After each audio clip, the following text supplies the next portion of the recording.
says. All I know is this violates every canon of respectable broadcasting. How are you? Hey, who wants to help me get this recorder out of here? I need some muscle over here. You are listening to Blame.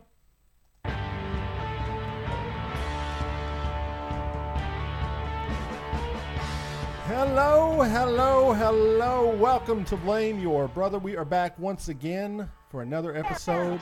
And we got a lot of stuff happening right now. I don't know what's going on, but it's live. It happens. Yes, Blame Your Brother, episode 154. We are proud to be with you tonight. And last week we had John Cooper on. Much thanks to John Cooper for coming on, running for mayor. Remember to get out and vote September the 12th. He was a great guest. A lot of people checked out the show, so we appreciate that. And tonight we have a special guest with us who we'll get to in just a second. Very excited to talk to her. But hey, there are three of us that come to you every week. I am 1/3 of that trio. I am David, a.k.a. D. Brew, voice of the people, Mr. 40%, Glenn Jackson, the spiritual midget, the dream killer. And I'm joined by this man who sits to the left of me. It's my brother. It's Lee. What up, everyone? I'm the man who makes the magic happen, the board killer, the one and only LeBron Safety Pin. And then we got this other guy that sits way over here to the right. It's the one that's only. It's John. John here, a.k.a. Tico, a.k.a. Mr. Groupon, Dookie Shoes, Mr. PTI, and the Madman. They got John Tortorella, a madman. Wow. Okay, he's a madman. Chaos already. All right, so tonight we have a very special guest, a listener of the program, and a lawyer who has probably maybe some legal advice for us at some point. But it is Amanda Gentry. Amanda, how are you doing? Doing great, guys. So happy to be here. This is my first one, my debut podcast. There we go. So, yeah, you're a lawyer, and we're going to get into that, but we got to start the show off. We used to have a legal team that would send us notes, and they quit on us because we weren't paying them. But so we police ourselves now. We start the show every week by offering apologies, retractions, omissions. If we said anything on last week's episode that was offensive or wrong or anything, this is the time to apologize. So, Lee, is there anything that you need to apologize for last week? Yeah, I apologize to Mr. Cooper for asking him if he was musically talented, and he said it killed his run for mayor. So he did. Yeah. I apologize for that. You may have got Briley into office, so maybe you're a spy. You need to apologize for Nashville. Oh, sorry, wow, Nashville. John. Oh, my God. All right, John, anything that stands out for, oh, my God. I did kind of rough up Mr. Cooper a little bit about pushing pineapples on him. I may have done that went a little too hard to the paint on that. Okay. So I apologize for that. Well, speaking of that, if he wins September 12th, this is what we're going to do. If he wins September 12th, we're showing up at the after party with pizza in hand, pineapple on it, and he's going to eat it in front of us. So it's going to happen. So when he wins, just be ready for that. And so, people were very impressed with his knowledge of bananas. I mean, the man obviously is a knowledgeable person. And I guess we didn't also mention that his brother is Jim Cooper, who is the state representative. I think he mentioned that. He didn't mention his name, but we okay. forgot to mention it. So, yeah. All right. Well, that's done. We're done. So we're here with Amanda Gentry, lawyer. So let's just start off with here. Because this is my big thing. I want you to start off the show with, people are dumb. I mean, you know that. But everyone or just some? But people, Present company included. People are not aware of their rights when police officers pull them over. Most people will allow, there you go. Her shirt says, shh. Most people don't know their rights. They're willing to give up unreasonable search of their vehicle. They start blathering. So and I've seen you tweet about this. What is some advice you can give people when they, A, get pulled over by the police, or B, if they happen to be taken into custody? What are some quick tips you can give people that are listening that would help them out legally? The very most important one is shut the fuck up. Just please shut up. I'll give you a good example. Okay. You get pulled over, you get blue lighted, you pull over, and you are complying. The police officer generally, and you may disagree with this, but the police officer generally is going to say, "Do you know why I pulled you over?" Mm-hmm. And the response is, "No, I don't. Why did you pull me over?" Instead of answering the question or saying, "Oh, it was because I was looking at my phone," which, by the way, you can't do that anymore, and they're going to pull you over for it.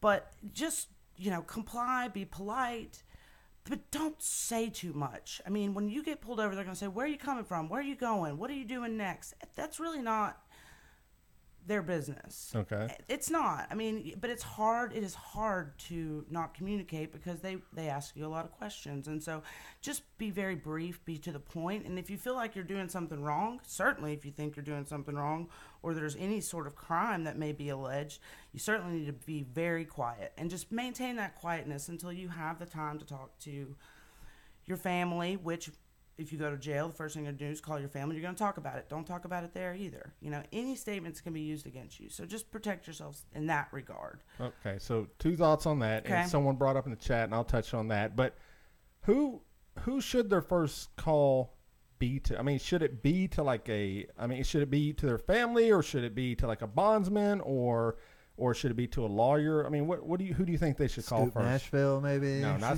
do not call Scoop Nashville with your first call.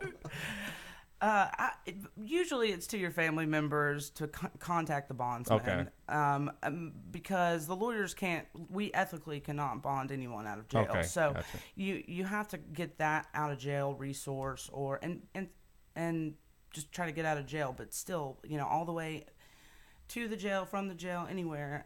In the jail, they monitor everything. Everybody does, and it can be used against you. So just protect yourselves and just shut the fuck up. Good deal. I like it. Good advice. So what about these sovereign citizens? Now, they believe that you do not have to give up your ID to police officers. Is that factual or not? I mean, if you're driving in a vehicle and an officer asks to see your driver's license, do you have to give up your driver's license if you're driving? Yes, because by the privilege of being given the right to drive with a license, yes, you need to maintain and turn that over, and they can absolutely ask for your identifications. Now, talk about sovereign citizens in court is an entirely different thing. If you've ever seen a sovereign citizen in a court of law who thinks that nobody can judge him and that nobody's in control of him, is a wildly different experience. Watch some sovereign citizen YouTubes in court, and it's wild. So, have you ever defended one? No. Okay. No, they can't be defended. Yeah, that's true. They don't want help. So, what about a passenger though? If you're a passenger in a car, do you have to surrender your ID? Do you have to identify yourself? Generally, you know, just the general compliance would be yes, you should identify yourself. But let's say you don't have a driver's license or an ID on you in your passenger vehicle, then what can you do about that? Right. You know, but generally, yeah, I think so.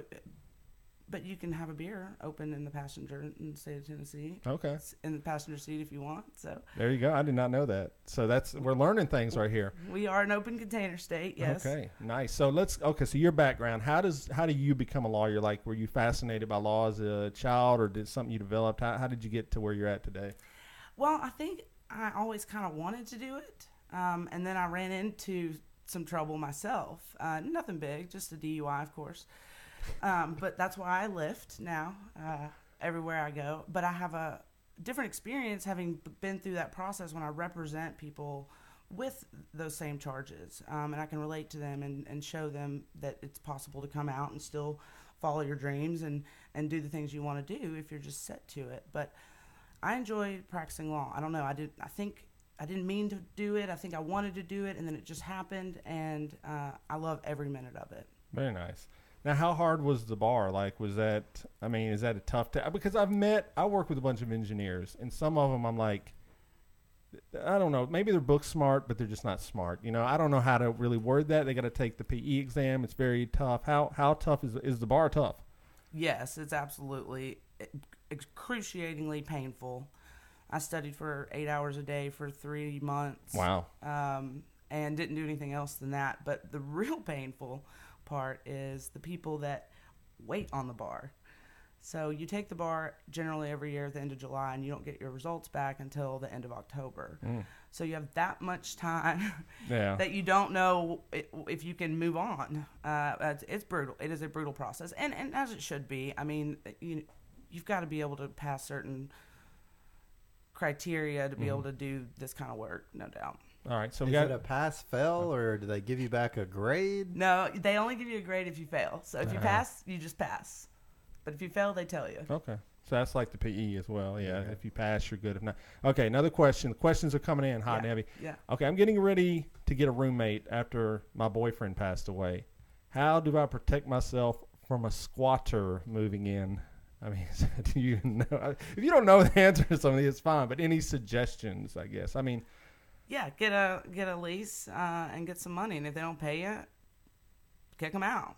And you can go to court and kick somebody out, no doubt. Is that a painful process? No, but definitely just get something in writing. It doesn't matter no matter what it is in the legal world, get it in writing, or else it's not enforceable. And a lot of things are not really enforceable in writing without a judge's signature. So be careful about that.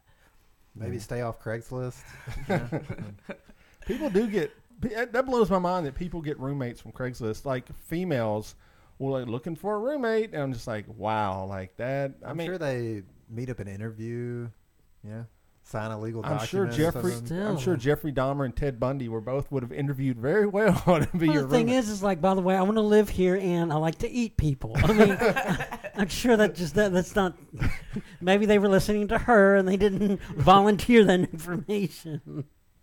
Goodness gracious. Okay. All right. So you represent what? Where all do you run the gamut? I mean, Nashville. Any outside agencies as well? Where do you do a lot of your business at?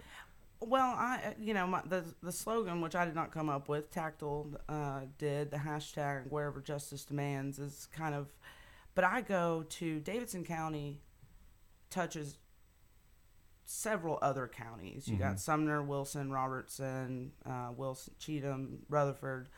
And then on the outlying counties of those, which is some places like Smith or Hickman or Perry, I mean, Marshall, Shelbyville, Bedford County. I go a lot of places. I'll go an hour and a half, depending on what it is. Nashville's got a ton of lawyers and a lot of great lawyers, but I like to go out to the places where there may not be a lawyer that even lives in the county. And there's people out there that need help, and that's one of the reasons. And Tennessee's beautiful, and I'm young, and I've got energy, and my friends think I'm crazy. My colleagues do for it, but I'll tell you something. I get the majority of my referrals from other lawyers because they know they're going. No, I'm not going to Wilson County. No, I'm not going to Sumner County. Like Gentry will go. So that's where I get a lot of my business. Actually, is from my colleagues, and thanks for that, colleagues. There you go. Very nice. Now, how about your team? I know your team was very active on social media this week. Like, describe your team to us. How many people you got working for you? Like, it seems like a lot. I saw a picture. There seemed like a lot of people, which I'm sure is needed. But do you want to, give them a shout out? How many people you got working for you? All that good stuff. They would not let me live it down if I didn't give a shout out to the intern army. Oh. The intern army this past summer was 7 Belmont law students. Wow, okay. And the reason that I had 7 Belmont law students is because my office manager took maternity leave and my paralegal passed the bar. So I had to do something because I got a lot of very important things going on, and gives these kids opportunities. Man, I'm only 5 years out of practice, and I'm able to give these kids opportunities. And I just fell into the mentoring and the mentorship of students and stuff, and it's been a really incredible experience to learn because we're all learning together. I'm only 5 years out, and they're some of them are going to be a year out and 2 years out, and it's fun to learn together and be a part of the process. Instead, some of the internships I had when I was in law school were very boring. Didn't get a lot of hands-on opportunity, and so they've been incredible. And shout out again to the intern army. Appreciate y'all. I saw it online, so I knew I had to give you that. Like, we didn't want to forget to walk off that for sure. Lee, you got anything else right now? Because I had something else, but it totally clipped. I was thinking of the intern army, and now the thought has passed my mind. Oh, yeah, I know what I was going to say. Okay, go ahead. Instagram. We ask people, do you have questions? And somebody asked a question that I'd be curious what your answer is because, I kind of know. But have you ever defended people that you knew were 100% guilty, and how do you deal with that as a human being and then as a lawyer, I got you. I got a good answer for that. Okay. 95% probably of my clients are guilty of something. Okay. That's not the problem.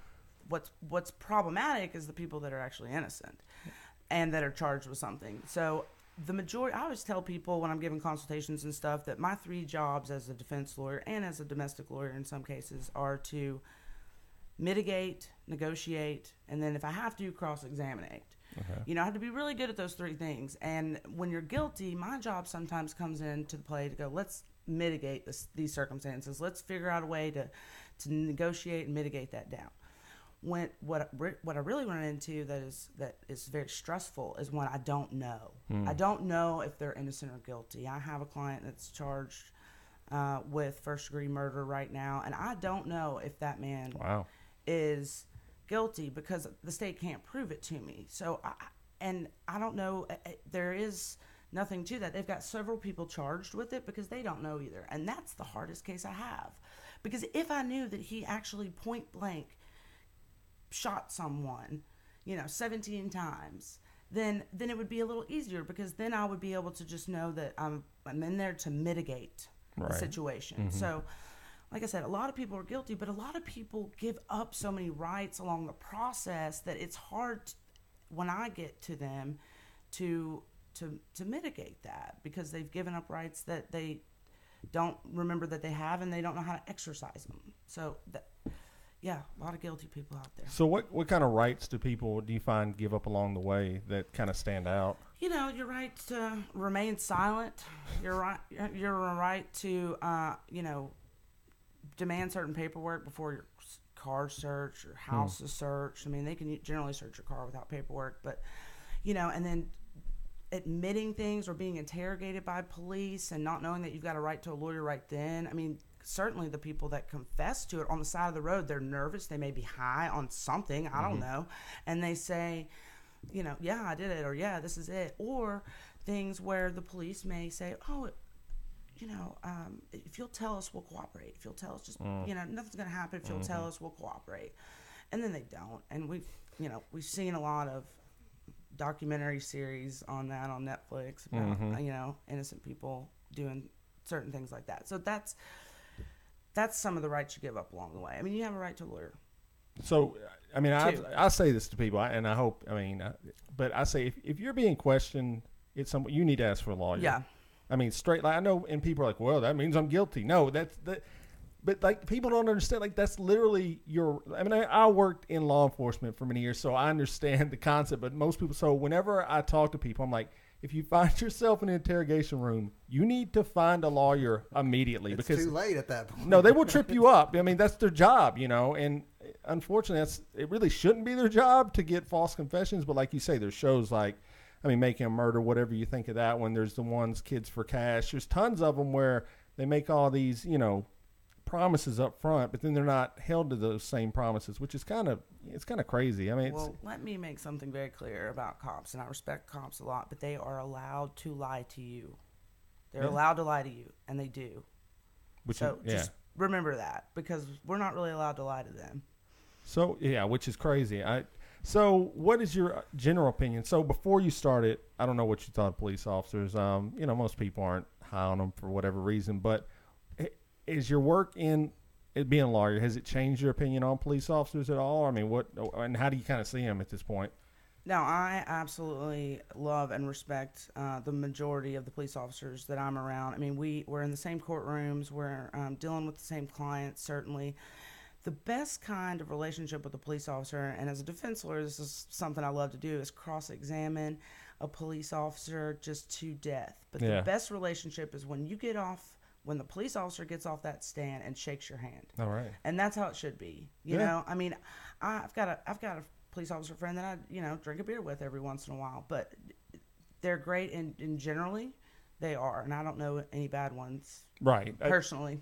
And that's that's what we talk about. We've talked about this on the show more than a few times, and Lee generally takes an anti-police view. John, I'm frustrated with them too in a lot of capacities. Yes, straight NWA. But I did want to ask you a question about something you mentioned earlier, which is you have the right to attorney. We've heard this a million times. If you can't afford one will be appointed. So what is the difference between like a court-appointed attorney and something like a private attorney? And what is the difference someone would expect if they find themselves in a situation where they're like, well, this is like a court-appointed attorney, so I can't trust them, or what's the tract for those people? Okay, so number one, everybody's an attorney. I mean, everybody that is an attorney, it's a court-appointed attorney or a private attorney. And the public defender's office, no matter where they are overstaffed, underpaid, and overcased. overcased, no doubt about it, and that's due largely to the police on the streets that are doing stuff, and then the district attorney's office, and the laws of the state. But that's a whole nother hour.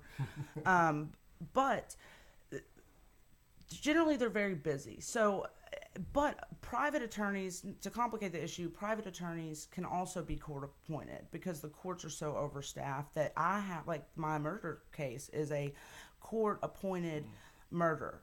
And I could go on another tangent about funding about that, but underfunded, certainly. But the public defenders, the court appointed lawyers, or sometimes young lawyers, and that's how I got my start as a young lawyer. I went to Williamson County and went to the General Sessions Court and said, I'm available to be a court-appointed lawyer. And that's how I learned. And that's how I started building everything in my practice. But people, like especially career public defenders, can you imagine? I mean, what they go through, and they are disrespected by their clients on a number of bases. The real difference is if you pay somebody, you're vested in it, and you're going to respect them and appreciate it. A lot of the clients of the public defenders can be very tough on them, and that's a hard job for them. But the majority of them are fantastic lawyers that are just hardworking people, much like, going back to police. I mean, they're hard. That's a hard job. It's a hard job, and you don't get paid enough, and it's tough no matter what. So you have to forgive my ignorance, but like if you do have a court-appointed attorney, that's completely free to the person needing the lawyer? 95% of the time, yes. Yes. Sometimes courts, depending on what they are, will administer a fee to them that are collected later in a court cost, $100 fee or something, but it's generally very nominal. So, and I assume that the lawyers are getting paid a set sum that's government regulated. So I'll give you a quick breakdown. $50 an hour is what the indigent representation fee is in Tennessee. We're like the second lowest in the state, next to Wisconsin. I'm pretty sure. I may be wrong about that state detail, but I'll give you an example on the numbers. Is that in that murder case that I am capped, and the caps are the real problem because I can do things at $50 an hour and still be okay. But when I'm capped, and in this murder case, I'm capped at $5,000. Wow. And I have put $8,000, $11,000, $8,000 before the first time it was supposed to be set of work into it at $50 an hour. And I haven't even stepped foot in front of a jury yet. And so all that becomes free to me and to my business. But it doesn't change my attitude on the representation of this young man because I don't think he's guilty. And I don't think they can prove it. So, things like that. The funding is what is just absolutely heartbreaking. And hopefully throughout the process, and that's a budgetary thing, that's a state thing. And so hopefully throughout the next couple of years through the criminal justice reform coming, that might increase, or at least, in my personal opinion, remove the caps. That is why I did not know that. I figured the pay was not like that great, but like you said, manageable. But that is crazy to me. So it is. So you from here on out, you are eating costs on this case. I mean, if it goes for another 2-3 years, it's all pro bono at this point. Correct. Wow. And that's an appointed case, which I'm happy to do. Right. But you have to work and make money in other places to be able to, because you can't be without, public defenders at least have, their salary and their insurance and their benefits and their pensions and things like that. But you can't make a living off of it, and it can be. And then, of course, the actual representation goes down because there's not that many people out there that once they're capped, what else are they going to do? Right. What else are they going to do? That's crazy. So on such a high profile case like this, how much information is the police department required to give you, if any? It's called exculpatory evidence, which means they have to give me pretty much everything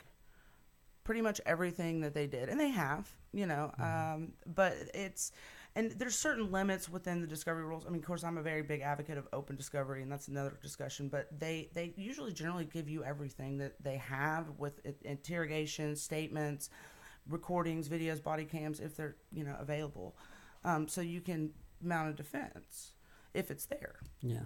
That's crazy. So the chat's asking. Sure. And you may not, how much, without specifics, they said, what can you tell them about the murder case, if if anything. I mean, they're very interested. People hear Who murder. isn't? Yeah, People they go hear murder crazy. and they get very like Yeah, hey. well, there's entire This murder. is a podcast, and someone said murder. I mean, the I must podcast know industry, more. is about murder now. There's so many murder. Can you go into any?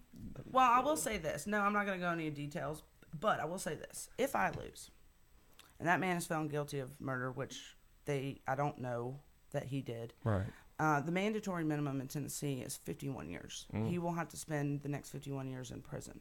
It is also one of the harshest sentencing guidelines in this entire country. Wow. I'll give you an example. Alabama, if they are sentenced to the same murder that my client, if he's found guilty, will be mandatorily sentenced to, the judge has no discretion on that. Alabama makes them serve at least 15.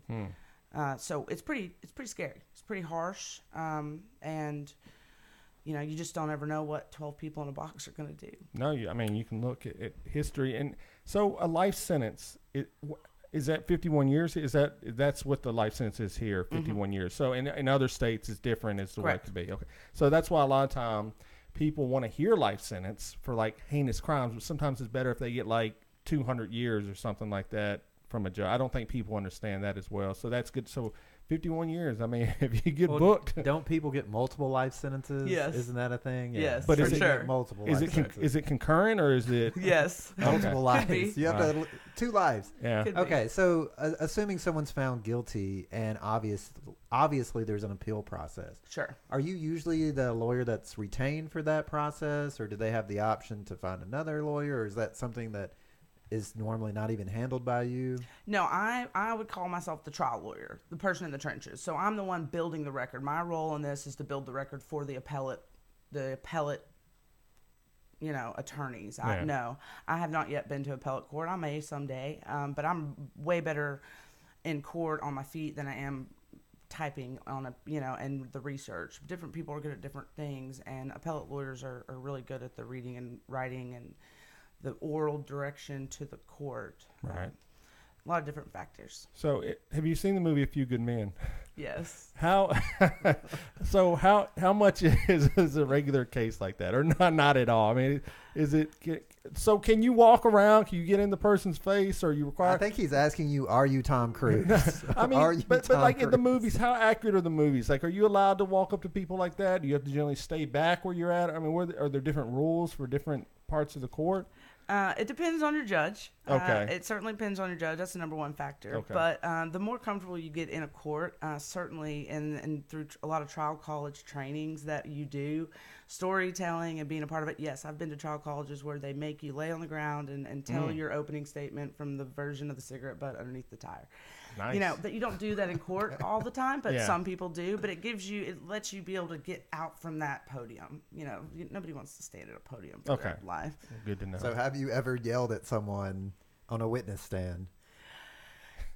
No, I have not. I've definitely gotten frustrated, and it certainly can come clear. I don't have a great poker face at all, but I have accidentally cussed in front of a jury, and I almost got held in contempt by the court for that. But he let me off that one time. Just don't ever do it again. So what does that process look like? Because you hear that all the time. I'll hold you in contempt of court. Do they the bailiff come in and wrestle you to the ground? Well, it's never happened to me. I hope it doesn't. It's very rare. But if it does, we have certain people in the community that are lawyers that are called strike force that will come. No, not the strike that will force. come get you. Really? Yes. Oh, that's wild. Have you met any lawyers that have crossed that line yet, or some that might cross the line at some point? I mean, I know one or two, but I have never seen it in person. okay. No. All right. Good deal. Do you have any more lawyer questions? Yeah, or? I Okay, guess wow, okay. one law, and maybe this is more law-esque rather than lawyer, but kind of a trend that's been going around, I think, from states to states. It started with Colorado, California, the legalization of marijuana. Yeah. And then I've heard rumors in Tennessee they passed this thing called decriminalization, where police officers have the right to charge or not charge you. And I was wondering, how is that even possible? Like, as a lawyer, doesn't that give you a lot more room in court to be like, this is decriminalized, I don't even know why we're looking at this charge, or is it the exact opposite?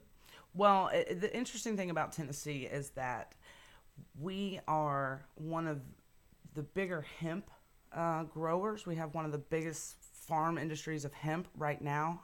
And so that's going to be the next real question on what is it, hemp or is it marijuana? But as to your point, what happens is Nashville, and I'll say this, try not to rant too much about this, but Nashville City Council and Metro's City Council will pass certain city ordinances. So yes, in Nashville and in Memphis, weed is decriminalized. So therefore, the cops do have that discretion to do that. And generally, Metro is not worried about a little bit of dope. I mean, they're not. I mean, there's way more important things going on in Metro than somebody having a half a joint in their pocket. Now, wait a minute. You get to Williamson County, you got a half a joint in your pocket, it's a problem. So they're vastly different on the enforcement. I wish that it was statewide a different thing. But that's only true for Nashville and Shelby. And then what happens is ultimately every year when Nashville and Metro or Shelby do things that are more progressive, the state comes in and that are not from Nashville or Shelby County and a super majority in the legislature and change it and say, no, you can't, even though certain times we voted for that. So my real complaint and bitch on that is that if you go to, like for example, if you get stopped in Davidson County with a joint in your pocket, if they give you a ticket for it, you'll have to go to court. You don't even need a lawyer, really, and lawyers are going to hate me for saying that, but you don't. You just go in there, you do a certificate, you come out, and you pay any costs at all, and it usually gets generally dismissed and expunged from your record. They're not worried about it. You step a foot over into the line in Williamson County or Rutherford County or Sumner County or Wilson County, and you've got that same roach. You potentially could be on probation for 11 months, 29 days, take drug screens that entire time. No real jails at issue, but you're going to have to hire a lawyer, and then your court costs are going to be at least $1,200 or $1,500 on top of that. So, I mean, it's vastly enforced very differently right in our backyards every single day. And it's frustrating, very frustrating. Finish it on the county line. Thanks, John. How frequently do those laws change, and is that frustrating for you as a lawyer to try and keep on top of what's recent, or do you more handle that research on a case-by-case basis as it comes on? Well, my other service to my colleagues and to my community, so to speak, is I'm on the legislative committee of TACTL, which is Tennessee Association of Criminal Defense Lawyers. So I have learned in this process, and again, I've only been practicing 5.5 years, but that the laws change every year. They change either July 1 or January 1, depending on where it happens. So, and sometimes it could be a minimal change, but sometimes it could be a incredibly instrumental procedural change that nobody maybe really talks about. So in order for me to be good at what I do, most people are not doing that. They're not reading the new laws. And so I'm very active in that. I have interns specifically for that to watch the legislative stuff and to do updates within my organization and within my colleagues and stuff, because it changes rapidly. And the legislative session's only in session from like February to late April, early May, and they every year they file around 1,500 bills. And only somewhere in the neighborhood of about 155 to 170 or 80 on an annual basis are actually passed. And so there's a lot that goes on in a very short amount of time, and you've got to pay attention, or something you might have to come back later and undo it. And that can be also very frustrating, but it's constant. That's why they call it the practice of law and learning all the time. If you're not learning, you're dead, as they say. All right. So my other question would be, sometimes you hear in the news just these really obscure laws, like you can't have a popsicle in your pocket on Sunday. And then it always comes up that this person tried to use like I don't know what you would call it, a loophole law or, an antiquated law. Have you ever encountered anything like that? Is that real? Is it? No, I don't think I've ever encountered anything like the pops. Okay, so, there are weird laws, like you can't have a certain dog if you're a convicted felon. So I've had a client that had been charged. His dog got loose on a work site and mangled a cat and didn't die immediately. Took 6 days, but it didn't die immediately. But they charged him with extra harsh felonies that are really the dog felon law. Like, what's the football player that Michael Vick. Yeah, the Vic. Every state's got a Michael Vick law now, And so my guy had to like hire a lawyer, like bond out of jail, thousands of dollars, like fight. At restitution for a cat, they wanted $600 for a cat, and it was the wrong law, and so that happens a lot. But the goofy stuff, no, so much. That's still a pretty crazy one. So someone said, what is your opinion on making juvenile records public due to all the recent violent acts of the shootings and things like that? Letting it be public record if someone has a past of violence or mental issues. And I guess this is being discussed now with all the shootings that are occurring. It seems daily now in the news. I think it depends on who asked the question. No, I think juvenile records should be sealed. Yeah. The lawyers have access to it. Actually, they're very hard for lawyers to get access to them unless you're attorney of record. So if I wanted to go in and go look at some juvenile files, I couldn't do it unless I was the attorney of record. Oh, okay. And so I think it should stay that way. Okay. From the record standpoint. There you go. Okay, so sorry. And no, you're good. Yeah, this is very important. People are loving this. I'm telling you, man. This. There's a question up there that I wanted to answer. Scroll back up a little bit. Was it about the domestic violence gun? Yeah, the gun. So supposedly, Rusty Greer is saying that he doesn't know. He's heard a rumor that if you're ever convicted of domestic violence, you're supposed to never own a gun after that. Is that accurate? That is 100% correct. Wow. Absolutely. And that's nationwide, or it's a federal situation. Yes. So the judges are supposed to tell you that at the time of the plea. Now, there are certain times where a domestic, depending on what it is, can be used under diversion, which if you successfully complete the diversion, then you can get your gun rights back. But if you've been in trouble before, if you've, for example, gotten a DUI before and then pick up a domestic assault, and you're convicted of that, or you plead guilty to that or whatever, you can never, ever, ever, ever, ever own a firearm again per federal statute. And that's plead guilty. What if you plead like no contest or doesn't matter? It's a conviction. Oh, and you can't, even if you get it expunged or in Tennessee they won't allow you to expunge domestic assaults. Domestic assaults, okay, or DUIs. Okay. So earlier you told us that sometimes it's best not to say anything. Use your Fifth Amendment right not to incriminate yourself. So I have a real serious question for you.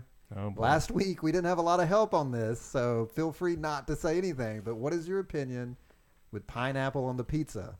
I'm all about it. I love pineapple. There you and go. pizza. Okay, good answer. I am in. Yes. I am in all day long. So another two questions coming in from the chat is: what's your favorite burger and what's your favorite movie? That's a weird question, but sure. I mean, burgers are the new thing, I guess. I don't know. I mean, what's your favorite burger? They're talking like place, I'm assuming. I'm assuming. Okay. There's a lot of gourmet burger places around. Just in general, I got to give a shout out to Corner Pub Green Hills for sure. Okay. Love their burgers and love their Smoking Mondays. There you go. Now, what's your favorite movie? Which is tough to spring on someone. I mean, I don't. It is tough because Mine, I'm not changes like with my mood. Right. Yeah. Well, you won't hold you to your best. Maybe just name a favorite. I'll tell you a favorite that came to mind. I'm really, really bad at movies. I have not watched a whole lot of movies in my life, but it's not to be good. Once again, you can use the fifth again. Yeah. But I love Chappie. I love Chappie. Chappie's a good movie. I do love Chappie. I've seen that one. My wife hates Chappie. I love Chappie. Chappie made me cry, and that's very hard to do. So Chappie is about a robot. These two, some band. Diane Tord. Diane Tord. The African rap band. Yes, and they're amazing in themselves. But they raise this robot to basically kind of be bad. And it's sad. It is sad at the end. And it makes you question a lot of those movies, like, what is a person? Is he a person? That's good. I'm glad you like that movie. It's a good one. Yeah, bonding over Chappie. There we go. So you do live in Nashville. So do you have an opinion on hot chicken? Where are you at on it? Do you have a favorite place?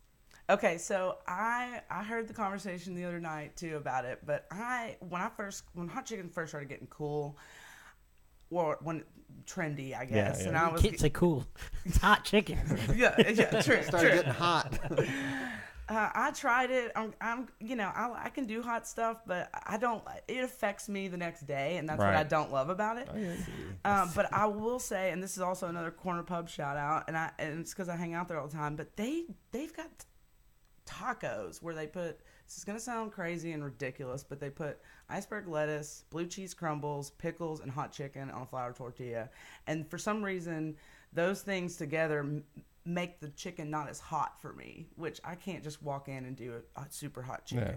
My second favorite hot chicken place when I was super into hot chicken was there's a place in Franklin called the Cool Cafe. It's on the way to the courthouse. Okay. It's in a little subdivision behind a Tiger Mart or Exxon or something. It's a meat and three. Yeah. But they have hot chicken every day, and it is delicious. One of my favorite meat and threes in Tennessee. And as I told y'all earlier, I drive everywhere, and I love meat and threes. There you go. Cool cafe. Well, I mean, that's that's redeeming because you answered wrong about the pizza, but that's fine. Not everyone comes like he gives the right answer. It's fine. People are wild. You're or here weird. every week and you don't even know. Well, no, I do know, but anyway. But do you have any food besides the things that we've talked about? Obviously, we've had some crazy answers. Low boil, and, low country boil, and roasted banana pudding. Like, what are some? So you love meat and three, so that covers that. But what's something maybe outside of that you? I mean, those tacos sound good. I would totally eat those tacos. I mean, yes, that's a good combination for hot. So I'm not saying that's weird, but what is there anything that stands out besides meat and three, like a pineapple on pizza, whatever, anything like that? Man, I don't think I'm very interesting in the food department. I don't do a whole lot of fast food. I did recently go to Boston and get to have my first real lobster roll. That was nice. There you go. I hate pimento cheese. I absolutely hate pimento cheese, and I don't hate anything. It's very frustrating to me, but I will not eat pimento cheese, and I don't like pepperoncinis at all. People put pepperoncinis on pizza or on bar food baskets. I'm not into it. I'm pretty simple and pretty plain. I don't cook. I'm very bad at cooking. That's fine. I mean, you're on the move. I mean, are you really expected to cook? I mean, I think we're in the age now, especially if you live in Nashville. You can eat out at affordable places. I spend a lot of money on delivery. Yeah. For sure. Well, there we go. Are. Okay, so before we get that, we talked about hot chicken. Let's give this shout out real quick to La Chosa's hot sauce, which we tried last week on the YouTube, and we definitely suggest La Chosa's hot sauce. It's really good stuff. You can have one of these if you want. I brought y'all something. Okay, it's in good. my purse. I'll give it All to right, you later. so La Chosa's hot sauce, we're going to be giving a giveaway. We have about 6 of these bottles, and we want to give these out because this company was cool enough to send them to us. It was really good. Me and John loved it. Yeah. John actually. I used this is the ghost flavor. I took this home last week, and I do like to cook. And I made some minestrone, and I added 2 tablespoons of this into the minestrone, and it came out really, really well. There we go. So I definitely would eat some of his ghost minestrone. There we go. Yeah. See, look at that, John. You're moving up in the world. So if you want to send us something on social media this week, just with the hashtag hot sauce, if you're one of the first, I think we got 6 or 7 bottles. First 6 or 7 people that do it, we're going to send that to you. So hashtag hot sauce. Thank you, La Chosa. And I would advise you to do it quickly because John has been eyeing that bottle since it arrived. He's about to grab all of them. So okay. So what were you going to go with? Okay, let's talk. I did want to get to the news. So okay. Let's do get the a news. lawyer's take on some recent events. Just real quick. So obviously we got to talk about Jeffrey Epstein first, right? I mean, so if you don't know who Jeffrey Epstein, you've been living under a bridge or whatever. But this guy was trafficking underage girls, prostitution, pedophilia, associated with Trump, associated with the Clintons, whatever's going on there. I don't know. So he was put in jail, and then this week he was found dead. Well, I can't say quote unquote dead. He was found dead. He attempted suicide. Yeah. They put him on suicide Allegedly. watch, and then he ended up. So he died allegedly of suicide, quote unquote. And now people are saying that he had broken bones in his neck that indicate this was done by someone, and now conspiracy theorists are jumping around saying the Clintons were involved. I don't know why the Clintons would be involved with Trump. Well, because why would Trump not be involved? He was on the plane with the man. So I heard a really interesting story about Clinton. QAnon, man. Trump and QAnon. Epstein. So Epstein was looking at this like $50 million home, and he brought Trump in to ask advice on how to relocate the pool. Yeah. And Epstein was going to sell it to a Saudi guy, like whoever. And Trump went and snatched it from under him and sold it to the Saudi guy. Wow. And that's what caused the Epstein. And the article was implying that Trump is the one who turned Epstein in for all this. Boy. Because that caused a lot of bad blood between the two of them. So who knows? Okay. Did you see the thing? I don't know if it's real or not, but because I don't know if anything's real until I actually see it anymore with the internet, but Right. they found in Epstein's house like the picture of Clinton with the high heels. I've seen this picture. It looks okay. I've not seen. I saw some person's version of the picture. I don't know. Here's what people were saying: the Clintons have left a trail of bodies. Of course, that's a famous conspiracy theory. I don't know, Lee. Let's start with you. Was this man killed? Did someone help him, or did he just kill himself? So there's 3 theories, right? Well, I just named all 3 Like of them. he killed Go ahead, himself. There's a theory that the murder was faked and he's still alive. Yeah. Oh my God. This is a real theory. People are like, we need to see the body. I don't know how you do He's that. hanging out with Tupac and Elvis. And I mean, I said he killed himself, and the other one is they murdered him so that he murdered wouldn't him. talk. So what do you that's what kinda do you the think? There's aliens could have done it or something. If you want to go there. Area 51. What do you think?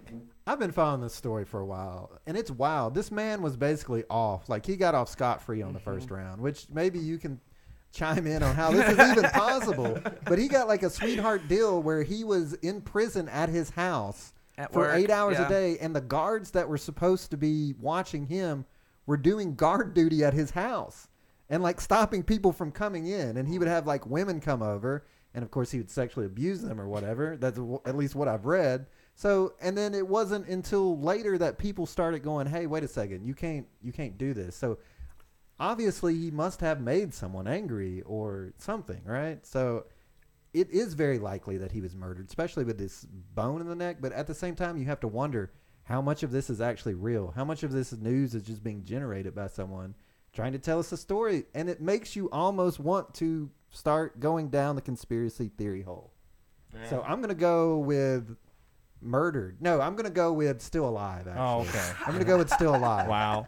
So, Amanda, what is your theories on these conspiracy theories about Mr. Epstein? I mean, you've obviously dealt with more criminals than any of us have here. I mean, obviously some desperation might set in when you go, oh, I'm about to serve the rest of my life behind bars. Sure. What kind of where do you stand on this today? You know, I have absolutely no idea. I mean, no idea what happened. And I don't think anybody will ever really know. Right. And, and we can have fun with that or not. I don't know. It depends on the way you want to go with that. But I'll tell you, as to your point, is that, wait, what was your point? That he was at his house. Sweetheart deal. Yeah. I don't know what happened in that regard either, but I think, and a lot of people can say, like, hey, what if I give you money to give to the judge? Like, that's not a world that this happens, at least not that I know of or I'm involved in. At all anymore. But I think there are, maybe a situation where you can go, well, can you donate, especially people that are very wealthy, you could maybe donate to our drug task force or something of that nature, and that might sweeten the deal, if you will. But we call that bribes where I'm from, right? Well, they call it lobbying. I want lobbying. I want to talk about a great movie, one of my favorite movies, Wolf of Wall Street. It's about Belfort, who was a notorious fraud, embezzler, whatever. And he's sitting there with the FBI agent. He kind of goes, maybe I could get you some stocks. I could get you some money. You could quit your job. He looks at him and goes, can you say that again exactly as you just said it? Yeah, and he goes, well, actually, that's not a bribe because I did not offer you a specific amount for the goods or services provided. So I'm sure, and he goes to jail in that movie, which is based on a true story, and he was worried at first. Then he goes, oh, I'm rich. I went to a federal prison where, I was playing golf and tennis every day. So obviously, we're not dumb. Yes, if you're poor, you're obviously at a disadvantage in life and with the justice system. I mean, you know that better than we do it. And if you're wealthy, like this man. Have you seen that? Is that like actual? No, I've not. But I'm also not, again, to that level. Right. She'll move up. Yeah, she'll move up to the fraud embezzlers. Like the Chris Lee knows best. That guy got arrested today. Sounds like you need to take your bar exam so you can represent those people. I want to represent those people. You and Kim Kardashian. Yes, I would. I would totally represent her. She's out here trying to like save innocent people, and you're just like, nah, man. I want the guy that's guilty. That's gonna set me up for life. As I took law in college, and I remember the professor on the first day said we live in a system where we would rather see 8 guilty people walk than rather see 2 innocent people in prison. That's not real. And well, he was a big socialist guy too, but But I would say this: I would be there to represent. I still want to call out where you went to school, but I'm not. Well, it's Tennessee State. But anyway, Okay, so Yeah. just to end this, what is your going theory on Epstein, John? I think he's dead. Okay, what is your wait, you didn't even let John finish. No, we're just gonna run through it. We got another story. Did he kill himself or? For what he did, that's the worst thing. You're a pedophile. That's the bottom of the barrel for me. It is. He's off the planet. I'm glad. That's all I care So John about. doesn't care. Okay. I So don't care. dead, suicide, He's probably. dead. Or not, Amanda? I think he's dead, and I'm happier for it. Suicide or murder?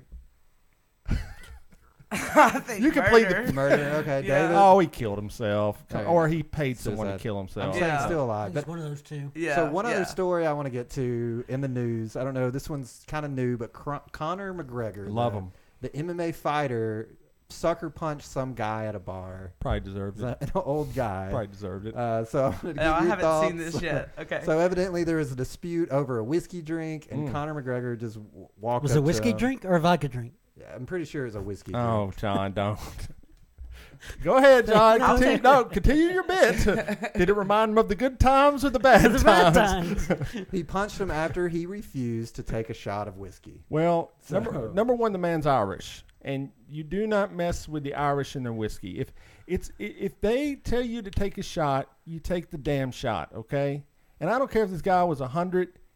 This dude did not know Conor McGregor was standing next to him. I mean, John, you don't even drink whiskey. If Conor McGregor walked up to you and said, "Take the shot, boy," would you take it?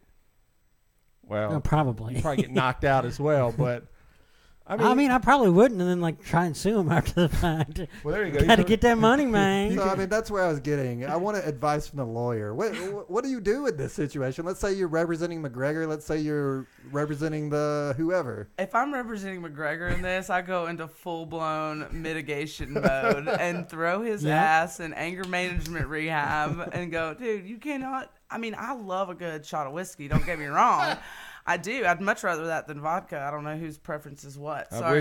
Whiskey all day. Yeah. But no, that's ridiculous. You know, that's just- Ridiculous! This guy's a national icon. He walked up. He's paying for whiskey out of his freaking pocket. And this old geezer here. Okay, Get settle this down. old geezer Settle- out of here. So let's He's gotta say go. let's say you're representing the geezer though. Like, is that just like a payday for this guy at this point? Yeah, that probably would be a payday for someone. Yeah, if you were representing that guy, if he sued him civilly, and I'm not in the civil margin.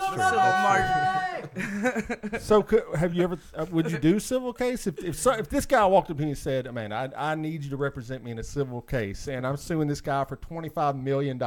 You get a third of that right off the bat." Would you maybe? Okay. Well, I'll find a good civil attorney and consult with you. For $25 million, of course, I would find a civil attorney. I would do the trial part and help, but I would definitely sure. Okay, so real quick, we got to get to Dear John. Okay, so Dear we John. doing it? All right. So every week, John tries to help people. Amanda's going to help him this week because John, wow, I need the help. He needs help. Be So honest. here we go, Dear John.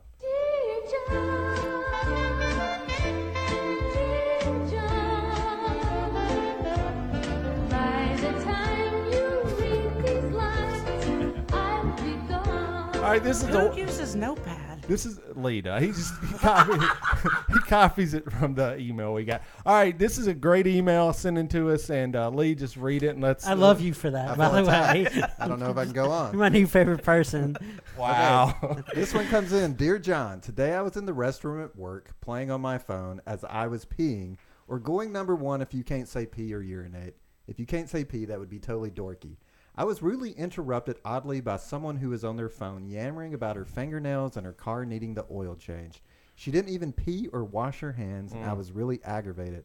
I mean, who comes into a work restroom yakking about stupid crap? So I said, "Do you mind? I'm trying to take a dump. Get out."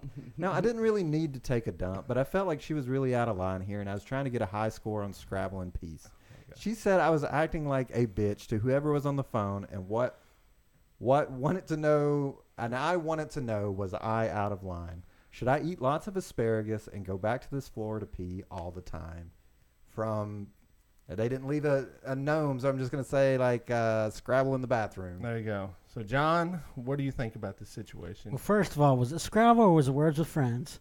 Probably words with Scrabble. friends. And was she doing it on Notepad?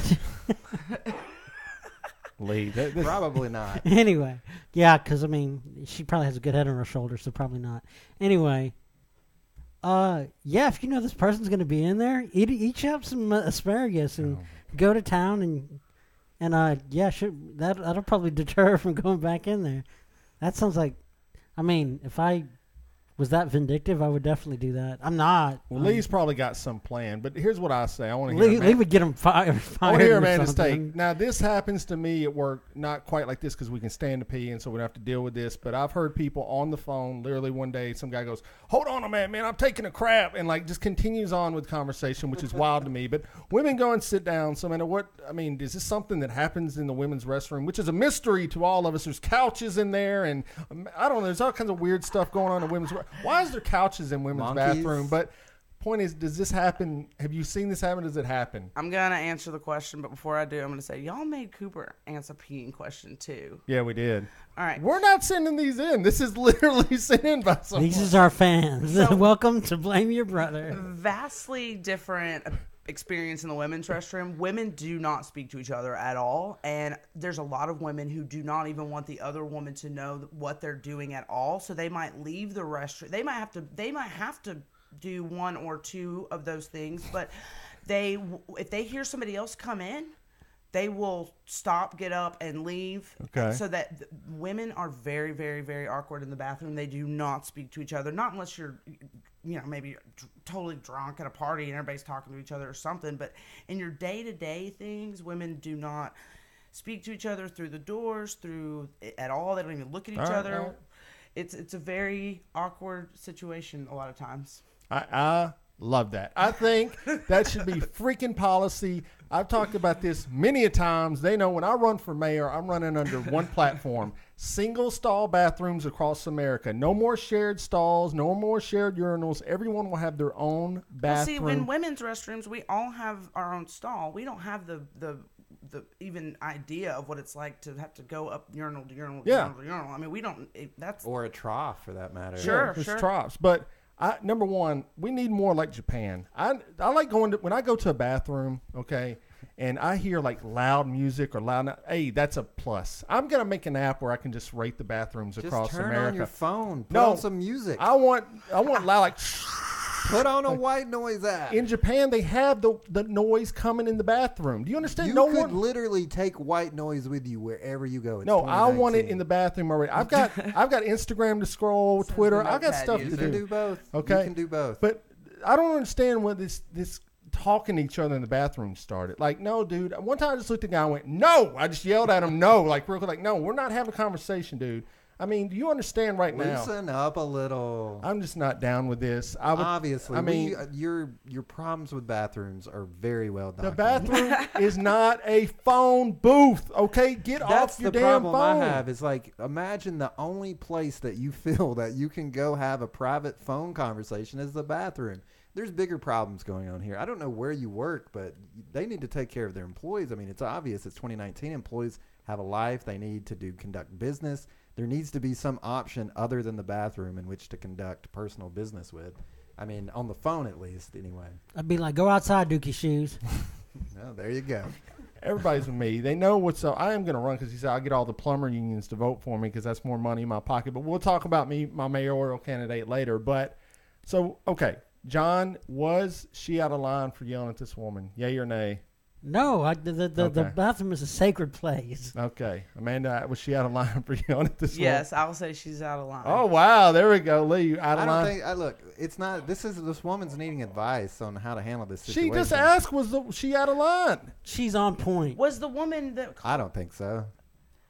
But you go to that lady's boss, tell him that she was smoking in there and get her fired. The woman that was on the phone was out smoking of line, crack. Right? Yes. There is a woman smoking crack in the bathroom. I took a picture of her, but that might be illegal. How could she get back at this woman? That's the quick. Lee, come on, give me one. John just said blame, document her smoking crack in the bathroom. I mean, that was Lee's answer. That's what Lee would have said. And if you're going to need a lawyer when you get sued by your court, Amanda here will be back. Okay, so that's Dear John. We're going to cut out of here. There we go.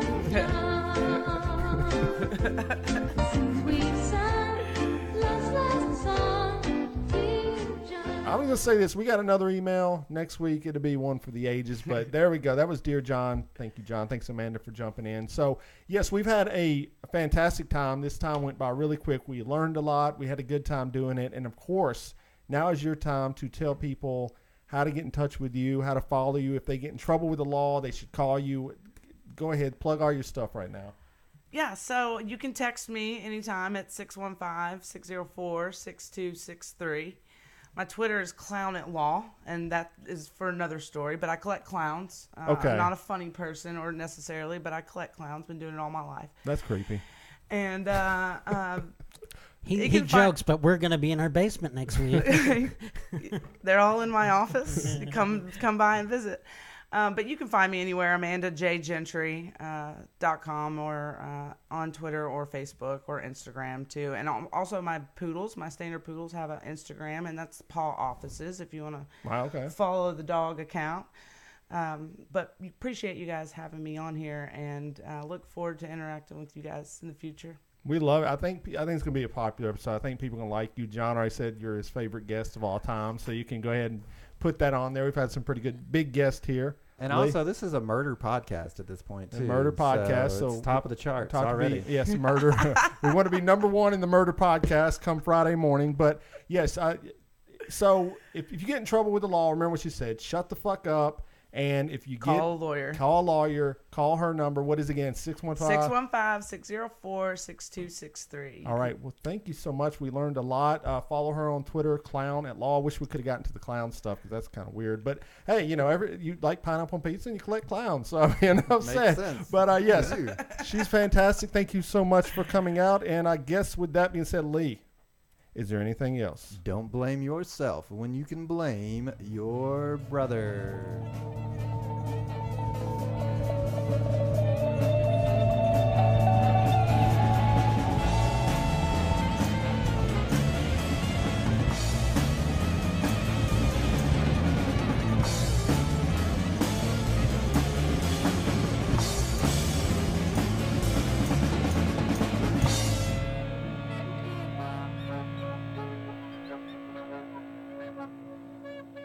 I'm Donald Trump, and I approve this message.